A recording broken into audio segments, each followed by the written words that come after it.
Assalamualaikum warahmatullahi wabarakatuh.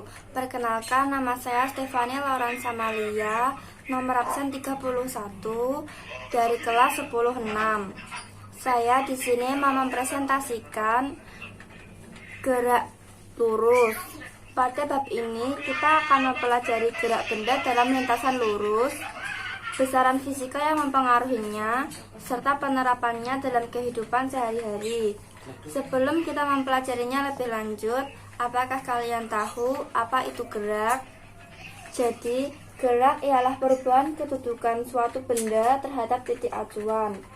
Besaran-besaran yang ada pada gerak lurus yaitu kedudukan, jarak, dan perpindahan. Kedudukan ialah posisi suatu benda pada waktu tertentu terhadap acuan. Jarak yaitu panjang seluruh lintasan yang ditempuh suatu benda. Dan perpindahan yaitu perubahan kedudukan awal dan akhir suatu benda. Kedudukan, jarak, perpindahan.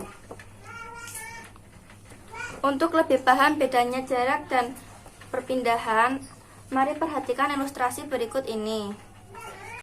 Dayu bersepeda sejauh 3 km ke arah timur, lalu kembali lagi sejauh 2 km ke arah barat.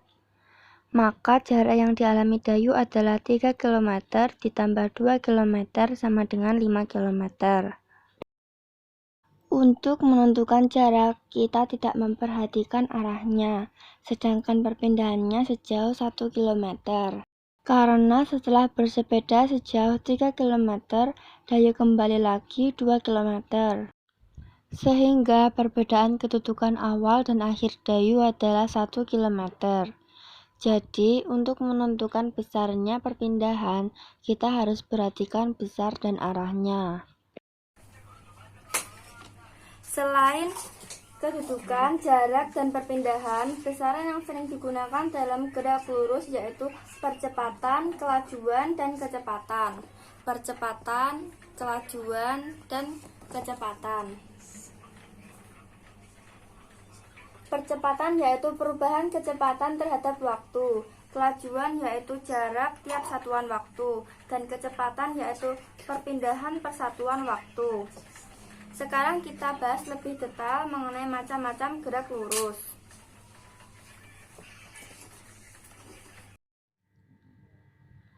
Puput dan keluarganya ingin cepat sampai ke tempat tujuan pariwisata, sehingga ia lebih memilih untuk melewati jalan tol yang lurus dengan kecepatan mobil konstan, sehingga mobil tidak mengalami perubahan kecepatan. Pada kondisi ini, gerak yang dialami mobil Puput adalah gerak lurus beraturan atau GLB. Lain halnya dengan Riko yang lebih memilih berwisata di daerah pegunungan karena alasan udara yang lebih segar. Namun, Riko harus berhati-hati karena jalannya berliku-liku. Ketika jalan dibuat berliku-liku, sebenarnya jarak yang dibutuhkan akan bertambah, begitu juga kecepatannya pun akan berubah. Pada kondisi ini, mobil mengalami percepatan, yang artinya gerak benda adalah gerak lurus berubah beraturan atau GLBB. Tahukah kalian bahwa mobil Puput dan Riko sama-sama mengalami gerak lurus? Jadi gerak lurus terbagi menjadi dua, yaitu gerak lurus beraturan atau GLB dan gerak lurus berubah beraturan atau GLBB.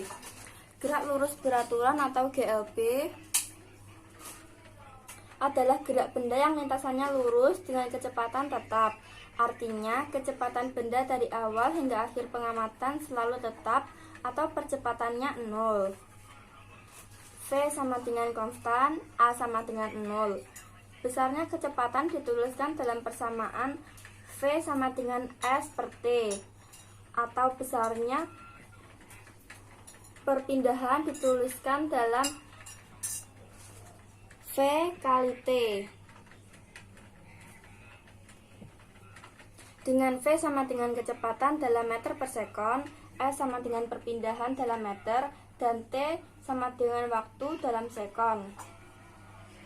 Dalam GLBB dibagi menjadi dua grafik, yaitu grafik kecepatan terhadap waktu dan grafik jarak terhadap waktu. Berikut menunjukkan grafik jarak terhadap waktu.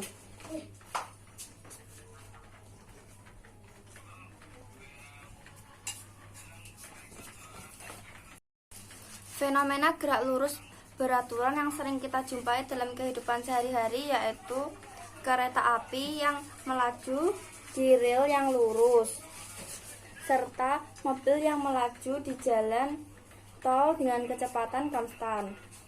Oke, selanjutnya kita akan membahas gerak lurus berubah beraturan atau GLBB. GLBB adalah gerak benda yang lintasannya lurus dengan percepatan konstan.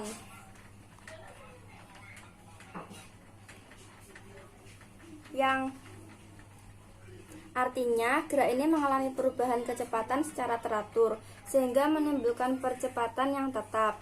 Berikut persamaan GLBB. Persamaan yang pertama adalah F sama dengan V sama dengan V0 tambah A kali T. S sama dengan V0 kali T tambah setengah kali A kali T kuadrat. V kuadrat sama dengan V0 kuadrat ditambah 2 kali A kali S, dengan F sama dengan kecepatan akhir dalam meter per sekon, F0 sama dengan kecepatan awal dalam meter per sekon, dan A sama dengan percepatan dalam meter per sekon kuadrat, T sama dengan waktu dalam sekon, dan S sama dengan jarak perpindahan dalam meter. GLBB dibagi menjadi 3 grafik, yaitu grafik percepatan terhadap waktu, grafik kecepatan terhadap waktu, dan yang terakhir grafik jarak terhadap waktu. Adapun contoh peristiwa GLBB dalam kehidupan sehari-hari adalah pesawat yang sedang lepas landas dan berkendara di jalan menurun. Berdasarkan arahnya, GLBB dikelompokkan pada arah horizontal dan arah vertikal.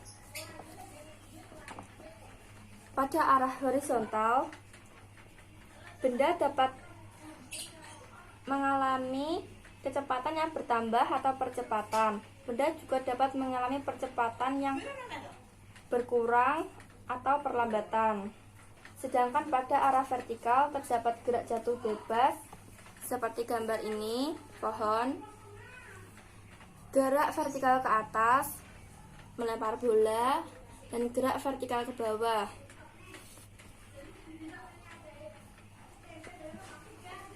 Terima kasih. Wassalamualaikum warahmatullahi wabarakatuh.